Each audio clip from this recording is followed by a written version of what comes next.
José Guilherme, good afternoon. Hi, teacher. Good afternoon. Hi, dear. How's it going? How was your weekend? Nice. Okay, Ah, good. Did you go out? Did you go anywhere? não, só. Começou mais ou menos porque quando eu conectei a internet, mas não demorou tanto para voltar. Então, a boa notícia é essa. Ah, okay. So you were navigating and then you you got shit out and then you had your internet back again. Okay. Oh, that's good. All right, that's good. But you're not going anywhere, are you? Or you're just staying home? Yes, stay home. Okay, that's good. Hi, Joyce. Good afternoon. Good to see you. Oh, it's nice to see you again. Welcome. Hi, Amanda. Good afternoon, dear. Good to see you. Hello, good to see you too. Yay, how nice. Oh, that's great. So how was your weekend, Amanda? What's normal? I guess Yes? studying. Did you go out? Yeah. No. No? Did you stay home? Stay at home. Yes. All right, okay. What about you guys, the other ones? Are you going out? Are you just staying home? To go to the mall to do shopping or any other thing?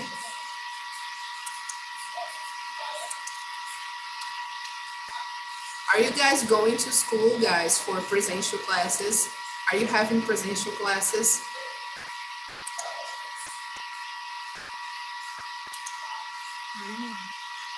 No? Nobody? Because sometimes I have the feeling that the pandemic is over because on TV, they show a lot of people out on the beach having fun. There are people throwing parties and stuff, and they go like, come on, is the pandemic over? But then, on the other hand, you see some people in hospitals still suffering with this disease, and people still wearing masks. Then we have two different countries. You have one side who doesn't believe in the pandemic anymore, and the other side who still believes in the pandemic, who knows the virus still exists. So which part of the story is true? Which country are we living in? I don't know. Sometimes I ask myself. Do you know?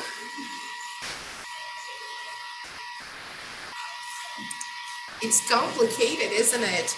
And then we see a lot of people protesting out in the streets as if nothing were happening.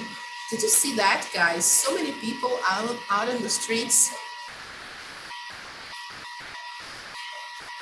Did you see last week on, I think, September 7th? So many people out in the streets together, and then people say, oh, but we were outdoors. There's no problem. And I was like, where do I live? I mean, is it only me who still thinks the pandemic is here, or I don't know. What kind of world do I live in? Is it over? Is the pandemic over, people? No. No, Of right? course not. Of course not, right? Okay. Sometimes I need to ask people because I don't know anymore, really. I only believe we still have pandemic because I see some people wearing masks from my window. People walking in the streets wearing masks, and I say, "Oh no, yeah, we still have the pandemic." But when I watch TV sometimes and I see people celebrating, having parties, and really getting together in bars and living as if nothing were happening, I ask myself and I go like, what am I doing at home? It's Friday night or it's Saturday, for God's sake. What am I doing at home? I should be out. I ask myself, why am I working from home? I should be presential. I should be working at school. Why am I home? Why am I working from home? That's not fair. And, We all know someone who didn't stop going out yeah, in any part of the pandemic. yeah, it's And true. or 2 years later, almost 2 years later, the pandemic, they Yeah. just didn't stop. Yeah, that's true. And on They the other just hand, kept going. kept going, yeah. And I keep receiving messages from people, in the groups that I belong to, people asking for prayers because their family members are in hospitals, in intensive care units, suffering with the disease. And I ask myself, why? Is it really happening? And then I look at my cell phone again, and then I look at the TV and I go like, is it a parallel world that we're living in? Why are so many people still suffering in hospitals while other people are having fun on the streets?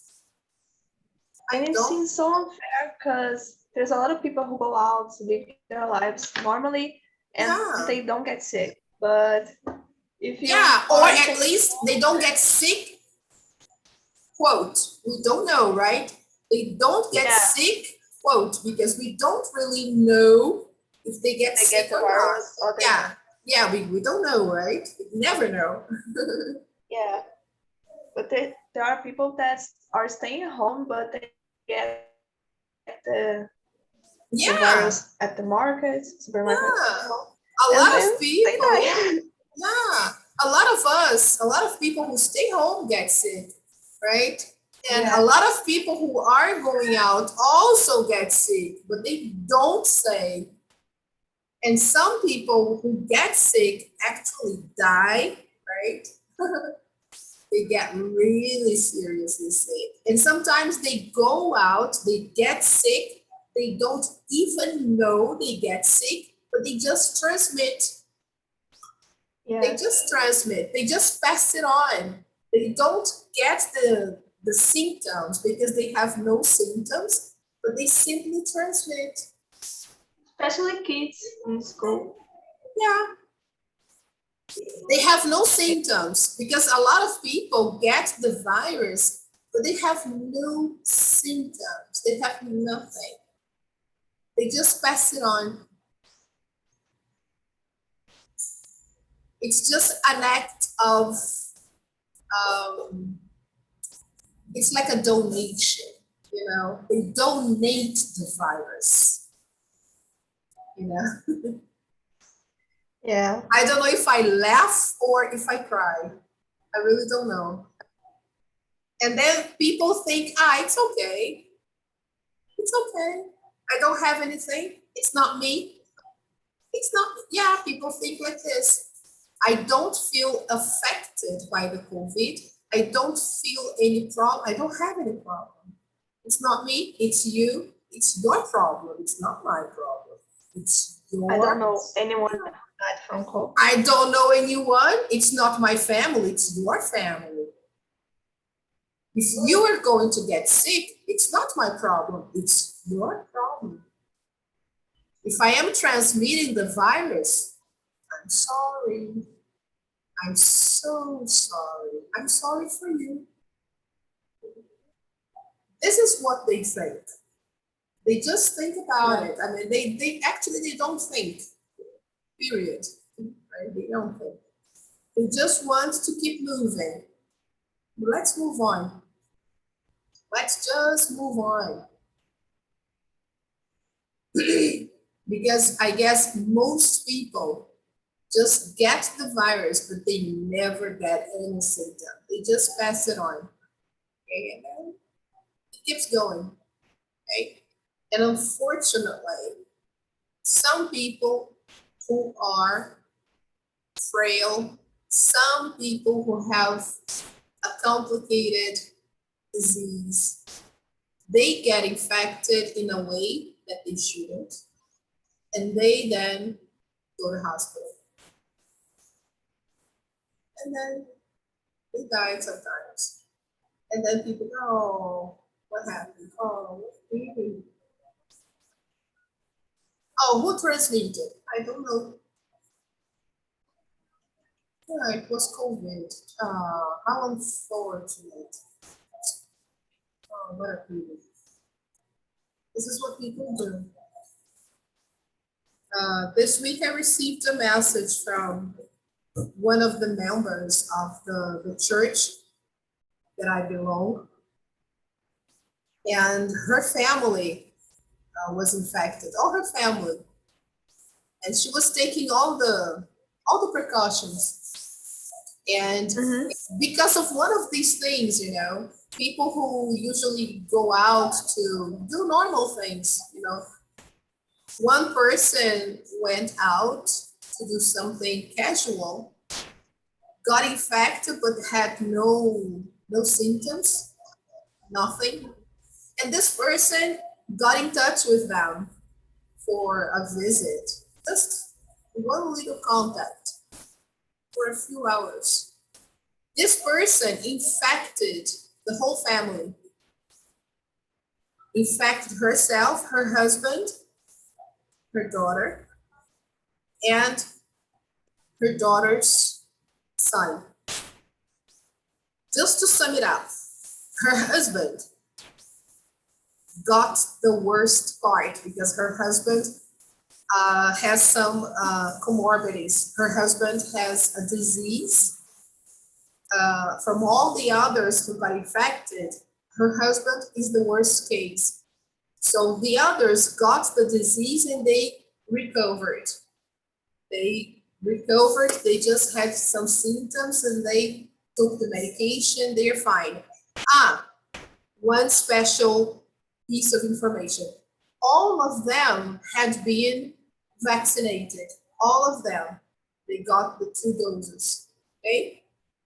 Herself, her husband, her daughter, except for the child. The child, of course, he hadn't been vaccinated, but the couple had been and her daughter had been, but they got infected. But from all the 3 of them, her husband is the one who got the worst part. And he was hospitalized. And he's still there. He is still there. He couldn't come out. He is in the intensive care unit. Intensive care unit. And then people ask, oh, but why not her? Why not her daughter? Because they don't have any other comorbidity. Her husband does, unfortunately. And so because he has another problem, he got the worst part. And so he is there fighting for his life. He's really fighting. Yesterday, he sent a message in the group asking for more prayers and saying that he got worse. Now nobody knows if he's going to survive.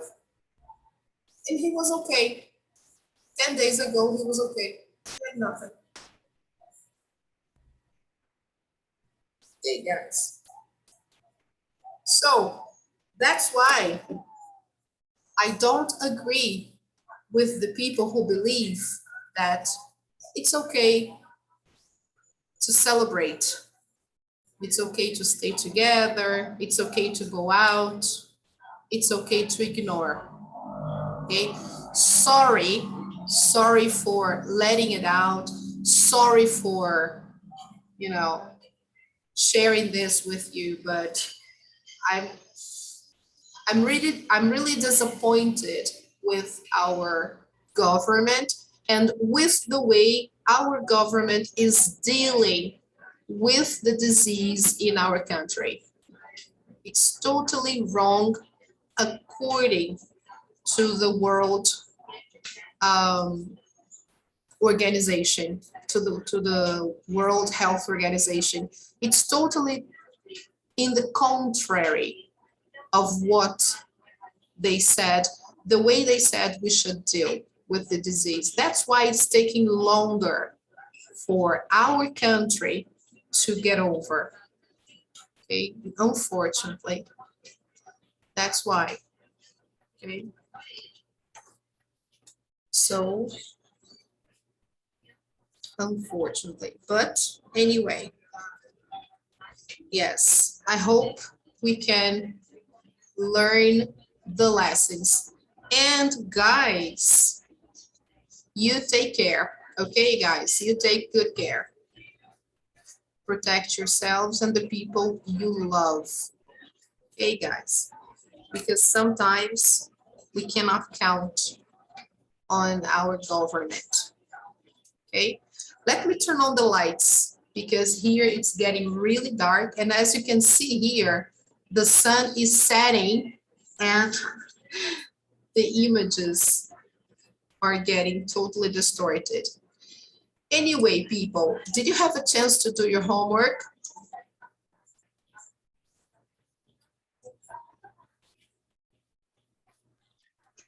Yes, the online practice, yes. Yes? Okay, great. Do you have any questions, guys? Did you have any questions about the homework? No. No, is everything okay? It was unit 11.3 and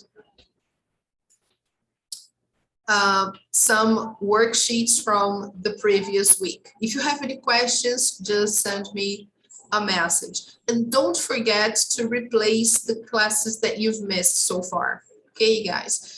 So today we are going to start on page 131. We are almost finishing the book. Okay, people. This is unit 11.4. Okay, so let's get to it.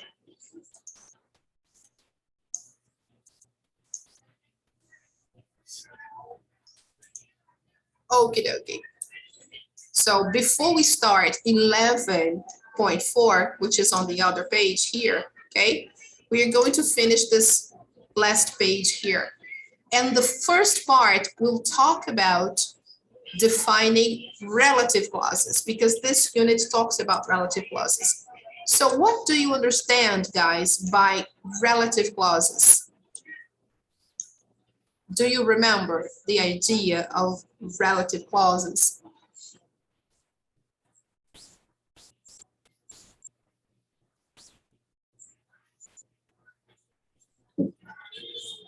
I remember.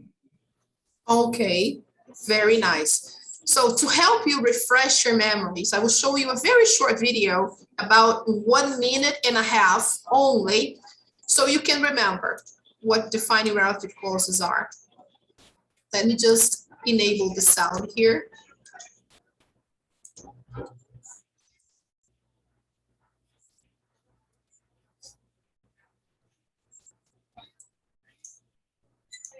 Defining relative clauses. Okay, let me just improve the quality of the video here because it's really bad.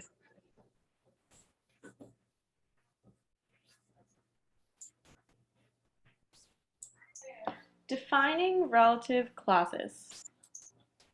are used when the information is important in specifying what is being discussed. Non-defining relative clauses are used when the information is unnecessary or extra. Remember that non-defining relative clauses always use commas. Here's an example of a non-defining clause. My brother, comma, who is a police officer, comma, lives in New York. Here, in this example, I have one brother. He is a police officer who lives in New York. If we look at this example of a defining relative clause, notice that we don't use commas. My brother, who works as a police officer, lives in New York. In this example, I have more than one brother, and I am talking specifically about the brother who is a police officer. Here's another example of a non-defining relative clause. The students, comma, who passed the test, comma, had a party. In this situation, this means that every student in the class passed the test, and every student in the class will be having a party. Notice the difference in this defining relative clause. Here we don't use commas. The students who passed the test had a party. This means that not every student passed the test, and only the students who passed were the students who had a party.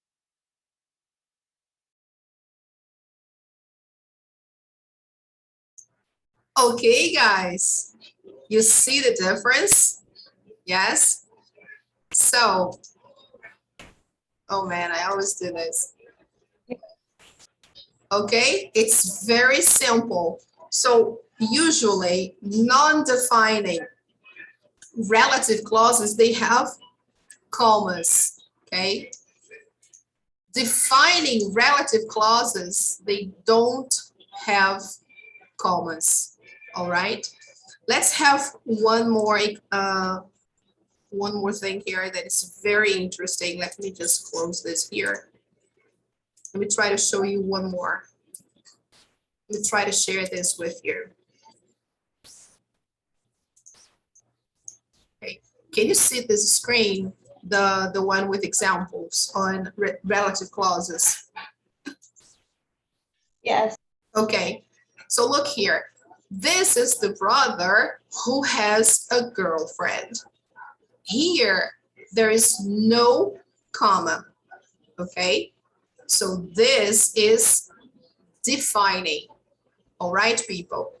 So the first sentence is, this is the brother. The second sentence, the defining relative clause, because it starts with a relative pronoun, is who has a girlfriend.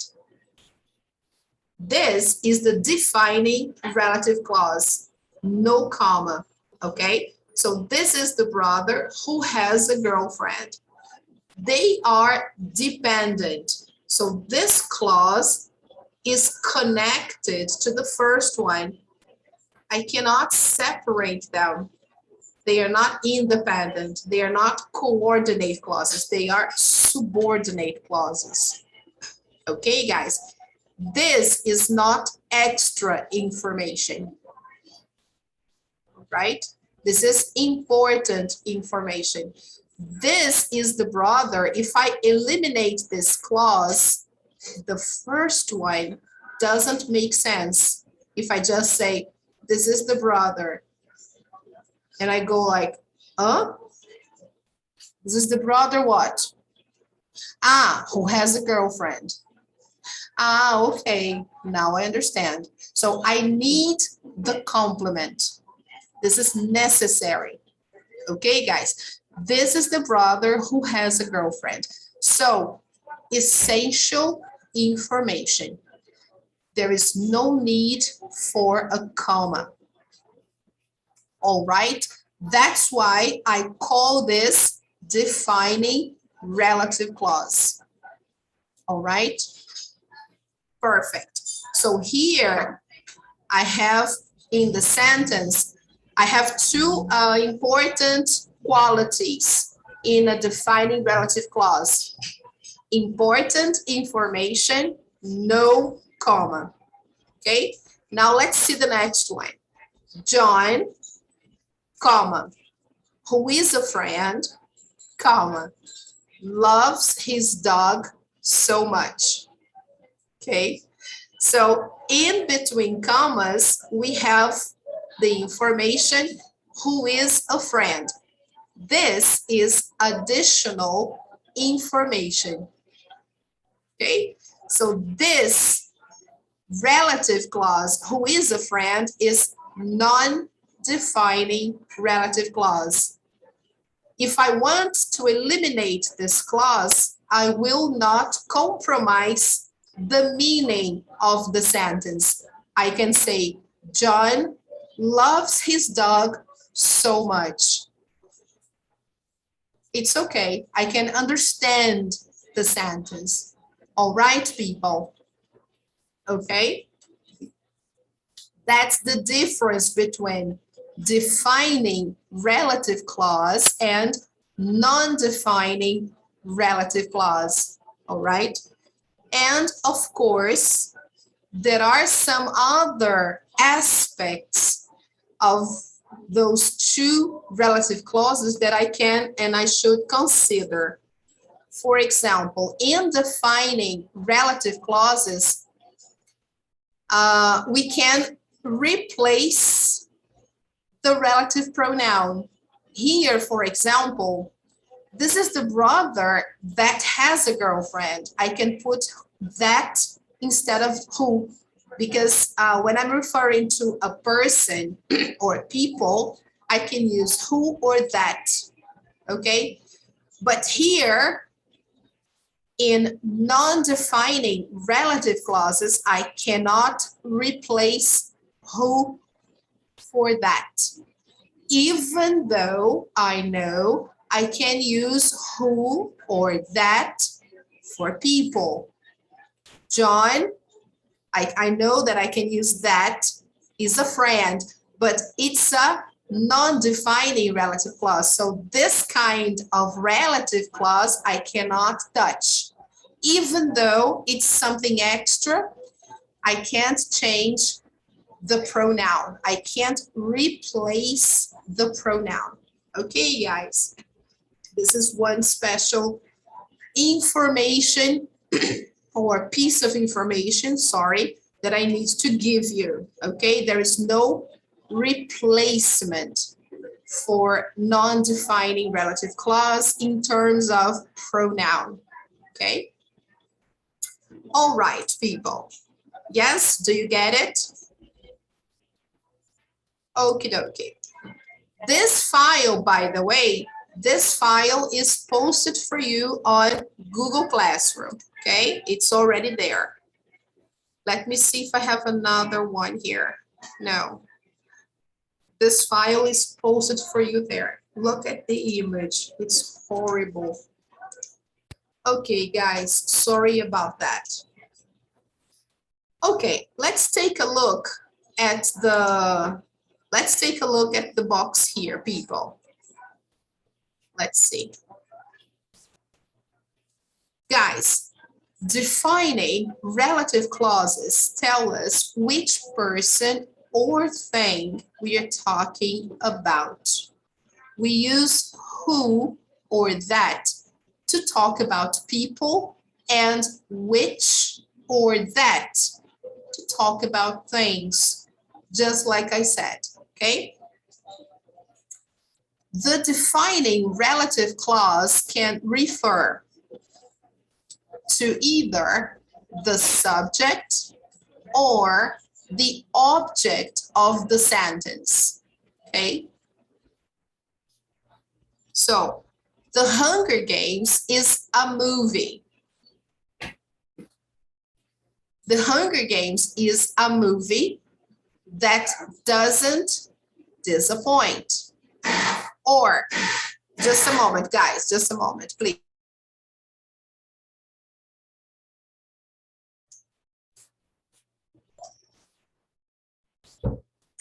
Hunger Games is a movie that doesn't disappoint. Or The Hunger Games is a movie which doesn't disappoint. I can say that or which, okay? Or I can say The Hunger Games is one movie that you really must see. I can say that, okay? Or The Hunger Games is one movie which you really must see. Okay, guys. Now, we can leave out the relative pronoun when it refers to the object of the sentence. So here, example, The Hunger Games is one movie you really must see. Okay? So here, as you can see, guys, how do you know you can eliminate the pronoun? Because here you have, sorry, let me draw here. You know you can eliminate because look here, you have a subject in the second sentence, okay? So when you have a subject in the second sentence, then you don't need to have a relative pronoun, okay? You can eliminate, then it's not necessary, okay? So here you can say, The Hunger Games is one movie you really must see, all right? So you can discard the relative pronoun because it's functioning as an object, okay? All right, people, okay? Good. We cannot leave out the relative pronoun when it refers to the subject in the sentence, like here. Here, I cannot leave out because it's the subject, okay, guys? Example, the actress who plays Katniss Everdeen is perfect for the role. So here it's the subject. Look, it comes before the verb. So here I cannot eliminate. I have to keep it. All right.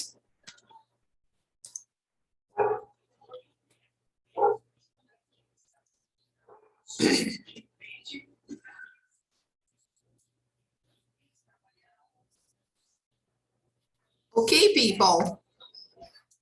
Yes? So let me highlight this once again.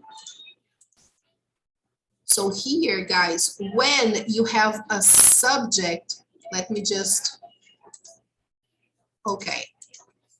Look, in the relative clause, if you have a pronoun, usually, that means you can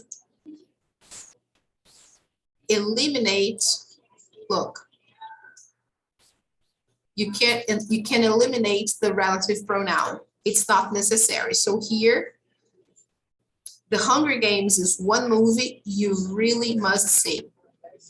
Okay, so let's just watch that movie once again so you can see the explanation from the box in the movie. Okay, try to see it one more time. Let me see if the video, yeah, the sound is good. Oh my goodness, this is so boring. Defining relative clauses are used when the information is important in specifying what is being discussed. Non-defining relative clauses are used when the information is unnecessary or extra. Remember that non-defining relative clauses always use commas. Here's an example of a non-defining clause. My brother, comma, who is a police officer, comma, lives in New York. Here, in this example, I have one brother. He is a police officer who lives in New York. If we look at this example of a defining relative clause, notice that we don't use commas. My brother, who works as a police officer, lives in New York. In this example, I have more than one brother, and I am talking specifically about the brother who is a police officer. Here's another example of a non-defining relative clause. The students, comma, who passed the test, comma, had a party. In this situation, this means that every student in the class passed the test, and every student in the class will be having a party. Notice the difference in this defining relative clause. Here we don't use commas. The students who passed the test had a party. This means that not every student passed the test, and only the students who passed were the students who had a party.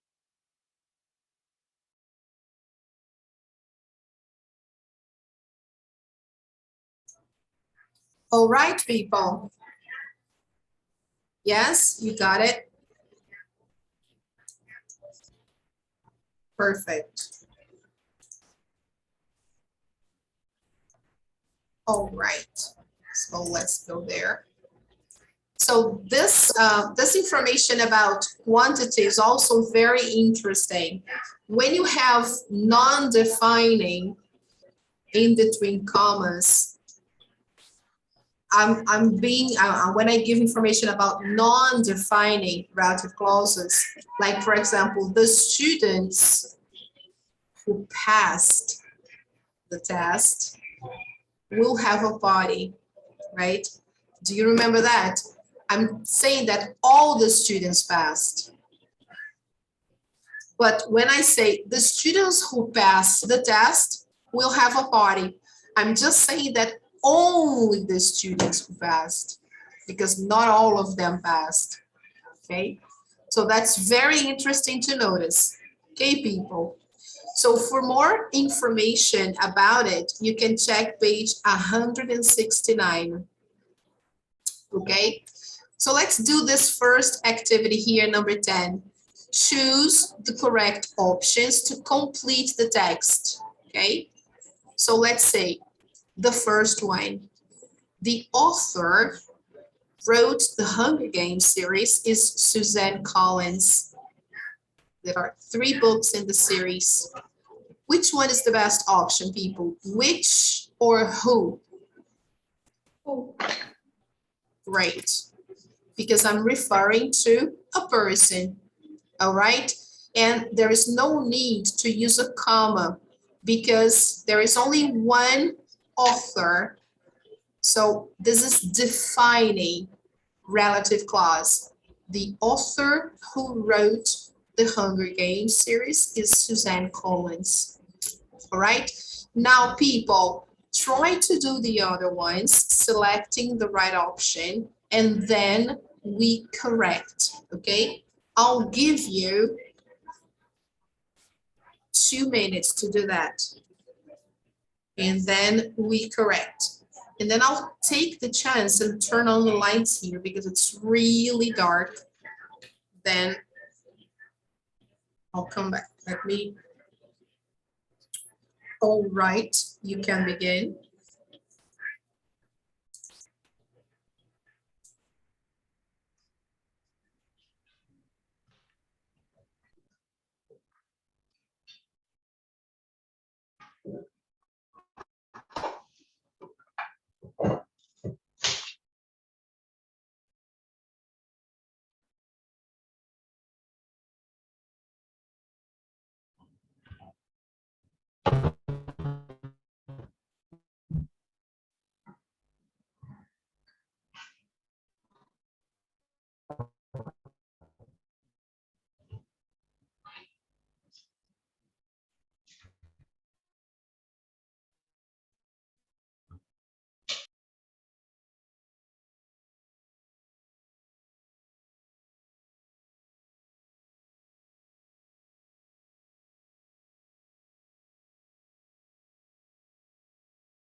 Okay, guys, let's correct.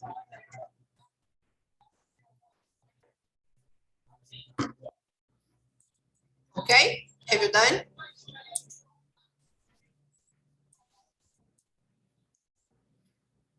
All right, let's see that.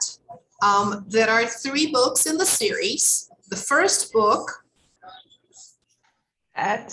yeah, that Collins wrote is called The Hunger Games. It is a story, Which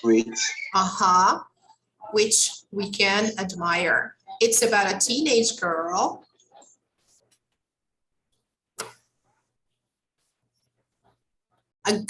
we are talking about a person who fights for freedom and refuses to give up. The book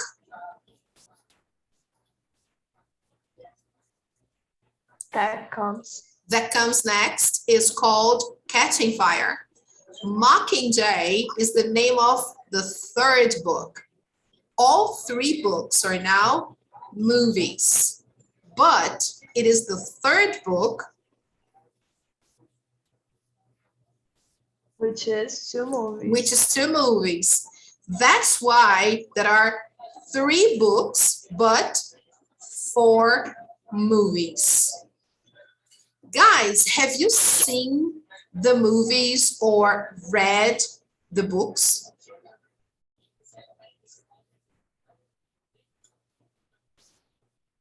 No, I didn't. No, I haven't. Yeah, me neither. I haven't read the books or even seen the movies. A teenage girl who fights for freedom. Yeah, it sounds interesting.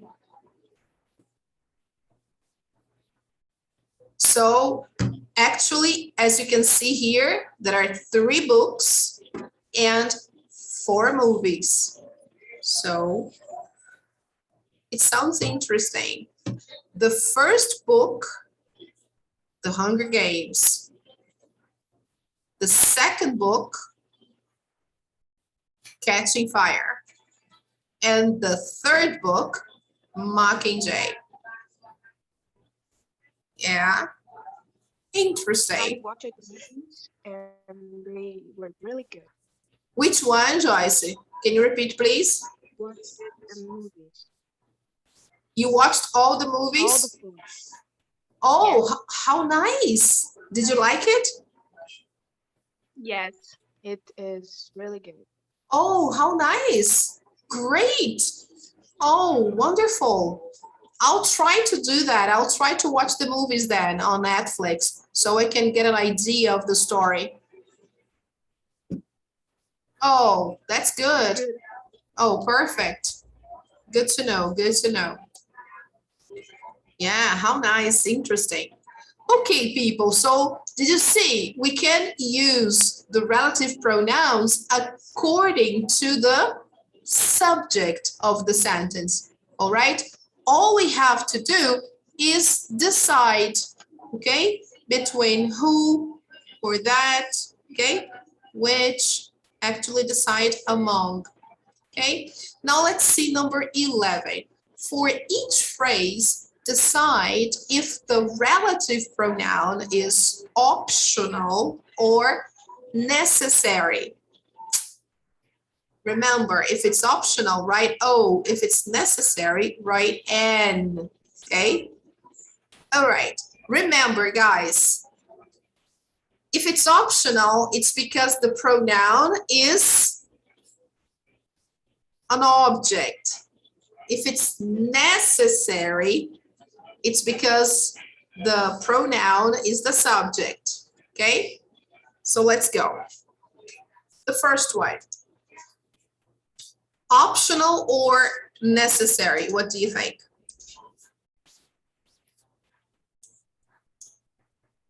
A movie which I really like is, it's very easy to identify, because all we have to do is see if there is a subject after the pronoun. So number 1, guys, is the pronoun optional or necessary?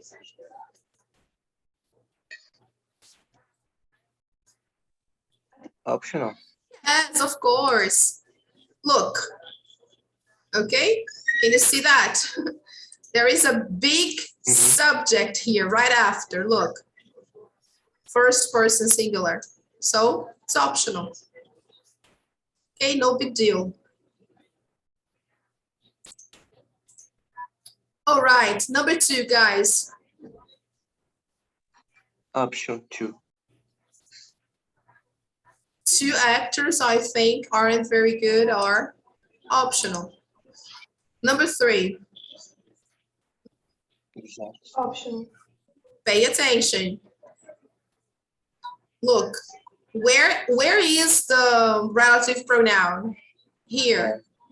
Necessary. Necessary. After that, we have a verb.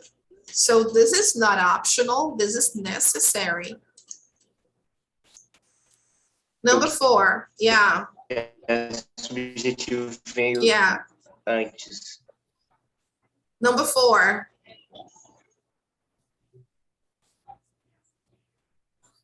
Optional. Look. One movie that made me cry. After that, we have a verb.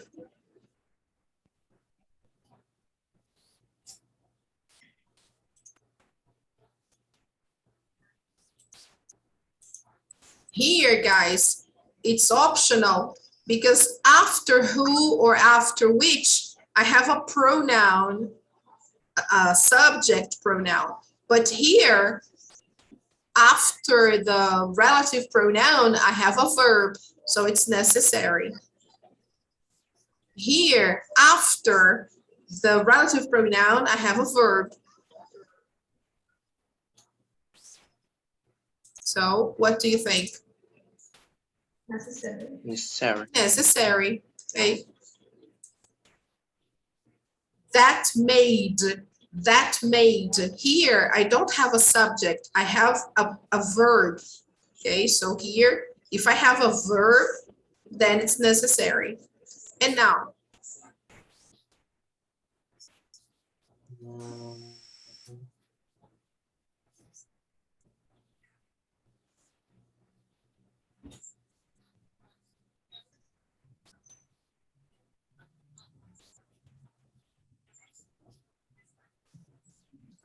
Optional, teacher. optional, very good. Everyone else is like a subject. Look, everyone is the same as I. So a movie, everyone else loves, everyone else, people, functions as a subject, okay? A movie, everyone else loves, but I don't like is, so I can totally discard the relative pronoun, okay?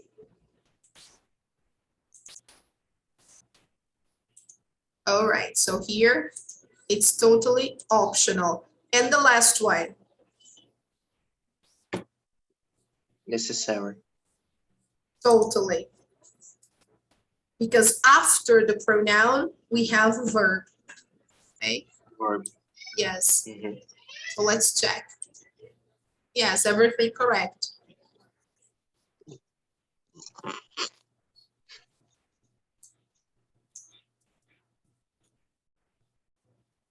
All right, people.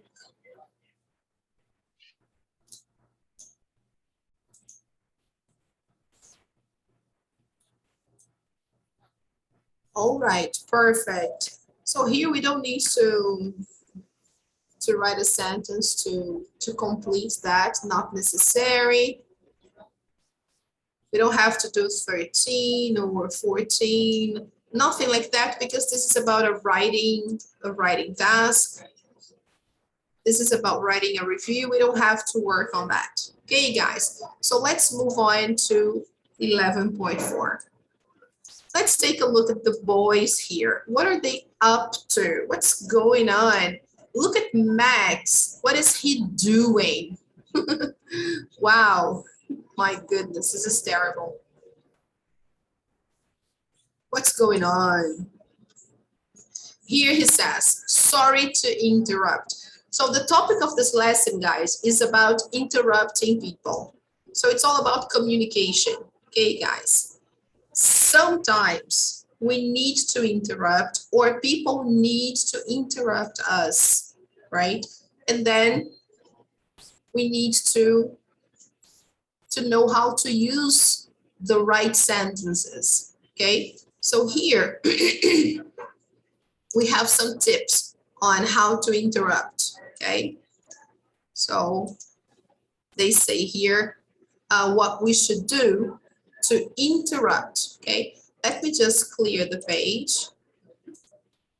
So first of all, guys, think of reasons why people sometimes interrupt in these situations. Okay, and then let's note our ideas. So for example, in a business meeting, for example, what reasons do people have to interrupt in a business meeting?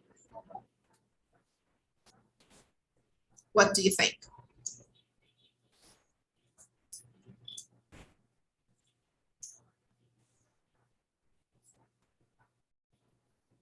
Some information. Sorry? Tell some new information. To give some new information, okay. To give some new information. To ask a question.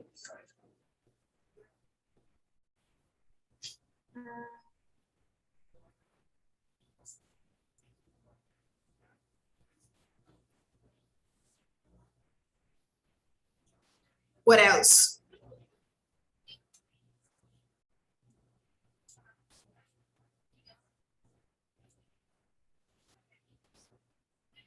I don't know.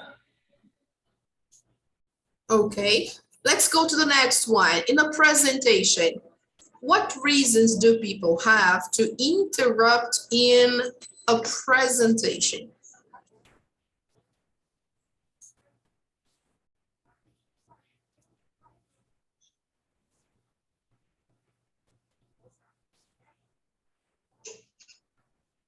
Also ask questions. To ask questions, yes, usually, right? People can interrupt to ask questions to the person who is presenting. At a party, what reasons do people have to interrupt at a party?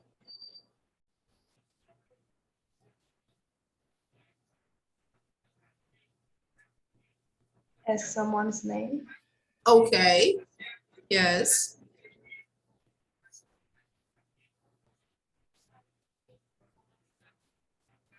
To ask for someone else.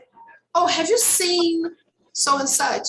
Or have you seen, or do you know to ask for the person who is promoting the party, do you know the host? Or do you know the hostess? Or, okay, usually to ask about somebody else.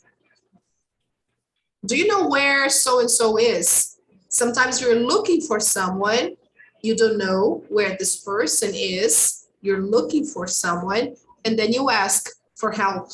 Usually at a party, we interrupt people to ask for help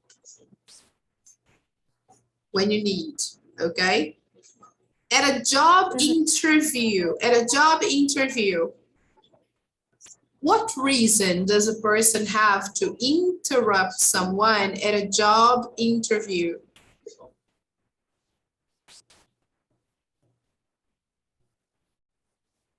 Ask a question.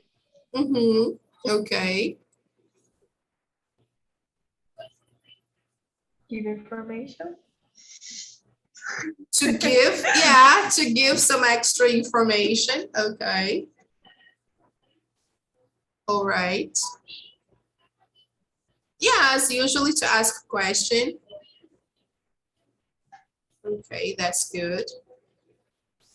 And in an English class, what reason does a person have to interrupt in an English class?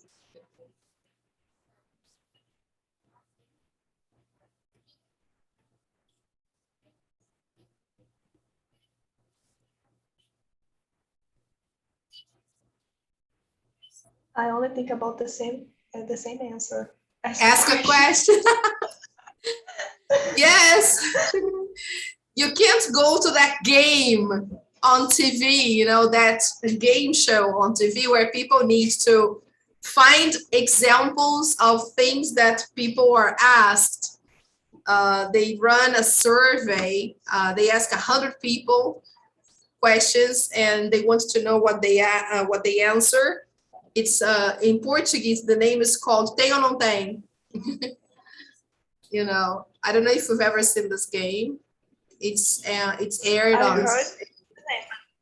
Yeah. I think I know. It's a game show called Tem ou Não Tem. It's with now it's Marcos Mion, who is the host. And they ask 100 people one question, and they should they ask all different kinds of questions. And they're like this, for example, think of reasons why people sometimes interrupt in an English class. And then you give a lot of examples. You ask, for example, ask a question. So ask a question, tem ou não tem? You can never participate. So ask a question is number one, right? A lot of people, yeah, a lot of people will say ask a question. I think probably 50 or more % will say ask a question. Okay. Now, ask a question. Yeah. Of course. Is there any other reason to interrupt in an English class? Only to ask a question. Tell a story. To tell a story, okay. All right. Yes, that's a good reason. To tell a story, yes, to tell a story, that's a good one. Okay.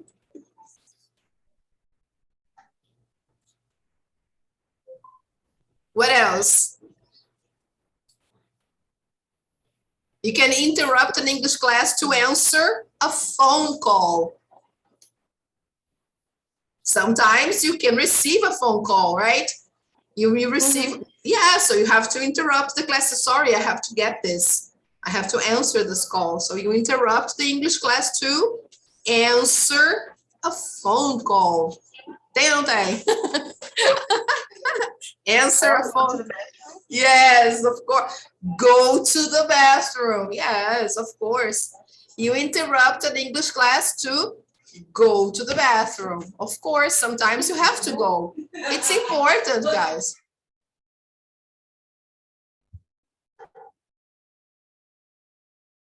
So you have to go. Sometimes you need to go. You can't stay there. You have to say, excuse me, I have to go, right? So people, what do you do when you want to interrupt someone? Okay, so for each situation, in exercise number 1, discuss with a partner how you would interrupt. Okay, so now we are going to see how, okay, we would interrupt. So here we have some possibilities. You raise your hand. You use eye contact. You say, excuse me. You use your own idea. You create your own idea. You clear your throat. You go, wait for a pause. Okay. So in an, yeah, what do you do? What do you usually do? I usually wait for a pause. Oh, I raise my hand. Yes, of course, right? Usually we do that, right? We raise our hand, especially if we are in a class, right? Or in a presentation. Now, in a business meeting, we wait for a pause, right? This is typically what we do. Now, can you think of any occasions when it is not acceptable to interrupt? What do you think? Is there any situation that is not acceptable to interrupt? Come on, let's see. Now it's like, okay, this moment is like you cannot interrupt. When the teacher is explaining something? Can be, can be.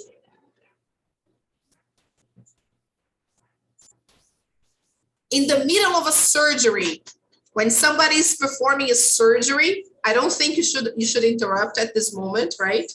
Oh, excuse me, stop. Can I talk to you for a minute, doctor? I don't think you should interrupt during a surgery, okay? That's not a good idea. I think it's not acceptable to interrupt during a surgery. During a birth, when a woman is giving birth to a baby, I don't think it's good to interrupt either. Okay. Any other, guys, any other option when it's not acceptable to interrupt?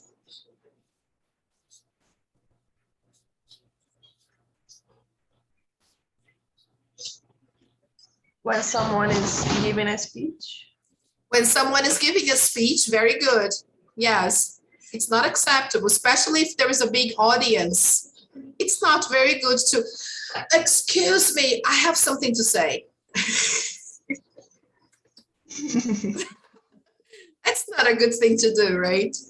So guys, when you interrupt, you can apologize and ask for permission to speak. Okay, there is a right moment. How and when you interrupt someone can depend on the situation, the context, and who you are speaking to. For example, for a meeting with coworkers, you can interrupt more directly than with clients. In order to make an interruption more polite, you can use longer expressions for apologizing and asking for permission to speak. Similarly, when speaking with your boss, you need to interrupt less directly than among friends. In less formal situations, you can be more direct, of course, by telling the other person to stop speaking and possibly leave out the request for permission. So of course, guys, when you are among friends, you can be more direct, okay? So let's go to the next page. Hopefully, if the connection allows, right? Yes, it will not allow. We will have to refresh the page. Okay, so let's refresh the page. Just a second, guys. How I love this connection. It's so good, isn't it, people? But that's okay, no problem. Let's start again. Just a moment.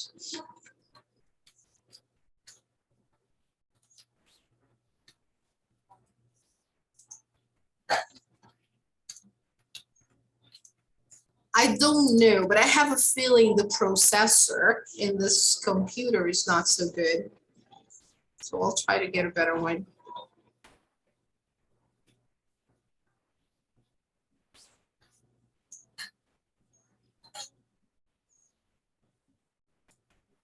All right. I know we have only 1 minute, but I just want to show the video. Okay, the video from the lesson. Okay, so let's try to get there so you can see the example from the unit. How the guys are going to interrupt one another.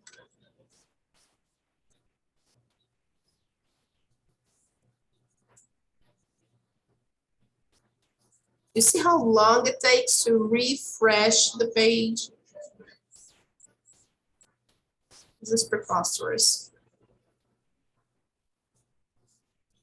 Oh, gosh.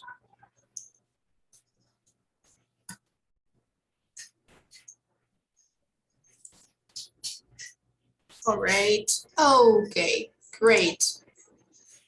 So here, let's watch the video and see the expressions they use. Okay, guys, here you already have the ones, the answers to the, because I've already put the answers here to the activity number 4. Direct, indirect, what they said, okay? You already have it there. The first one, letter A, indirect. When they say, do you mind if I interrupt you for a second? This is indirect. Of course, it's too long, okay? Number 2, wait a minute. I have to tell you, direct. Letter C, can I add something? In the middle, right? Hold on, direct. Letter E, I don't want interrupt, but in the middle. Sorry, can I say something? Number 2, excuse me, can I interrupt you for a moment? Indirect. Sorry to interrupt, but number 2, wait. Number 1. Okay, guys. So it's quick. Let's just watch the video then and see which expressions they use, okay? We don't have to linger on this exercise for too long. This is very simple. Yeah. Dinner's almost ready. Hey, what's wrong? Look at this. Dave's in my study group. There's no way I can work with him. Dave. Oh, no. Wait, where are you going? I'm going to see Oh, brilliant. Professor Armstrong. I'll eat later. Come in. Hello, Professor Armstrong. Do you have a minute? Oh, sorry to interrupt. Max, I'm glad you're here. Just a minute. Yeah, tomorrow at 5 works. It's okay. Look, I have a student here. I have to go. Right. Goodbye. Sorry about that, man. I just wanted to talk to you about the study. Sorry. Could I just say something? It's a long story, but basically, Dave and I don't get along, and well, I'd like to change study groups if possible. Can I talk to you about something? Oh, hey, we were just talking about...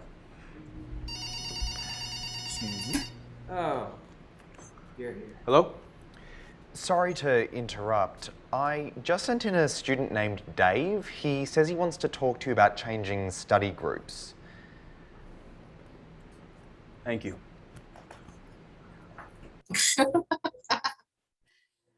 All right, people. Oh, okay, Gio, you have to go. Guys, we are just, I just wanted to show you the video. I'm not going to do anything else, okay? You saw how they interrupted one another, and I'm not going into that anymore. I know we are done. Okay, guys. So next class, we will just conclude the final part here, but it's really simple. Let me just take you back to the page, Google Classroom. Okay, here I put some things about interrupting, okay, for the topic of our lesson today. Ways to interrupt someone. The sentences are all here. All right, guys. So this one here, this one, and this one are for today.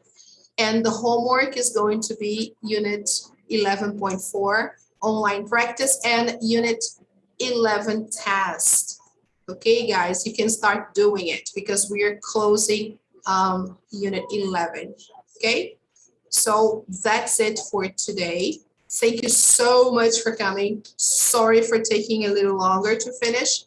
Oh, thank you, José Guilherme. Thank you, Giovanninha, Amanda, Joyce. I already took the picture, and I hope to see you on Wednesday. Let's close this unit once and for all. Okay, guys, we have to go on to Unit 12, the last unit. All right.